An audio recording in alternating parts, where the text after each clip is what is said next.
तर परभणीत आल्यावर ताण घ्यायचा नाही. पहा, त्यासाठी मी 2 नंबर देणार आहेत. ते 2 नंबर आपण लक्षात घ्यायचे आहेत, कळलं का? आणि त्या 2 पहिले एक नंबर सांगतो, या नंबरवर तुम्ही परभणीत जे पोरं येणार आहेत त्यांनी आम्हाला काय कळवायचं, तर मागल्या वर्षी एक प्रॉब्लेम आमचा झाला बाळांनो. तो प्रॉब्लेम होता की आम्ही काय करायचो, 300 मुलांचा स्वयंपाक करायचो आणि ऐन टायमाला मुलं यायचे 500.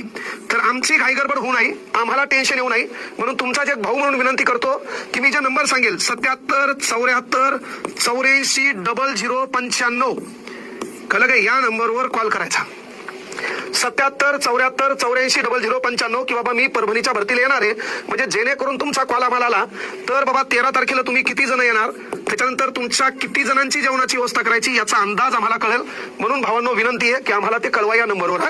कारण काय होतंय, स्वयंपाक केला तर तो जान पण होऊ नये, खराब पण होऊ नये आणि तुम्हाला कमी पण पडू नये, गोरगरिबांच्या लेकरांचं नुकसान पण होऊ नये. आल्या जेवण झालं, बऱ्यापैकी तुम्हाला झोपता आलं पाहिजे.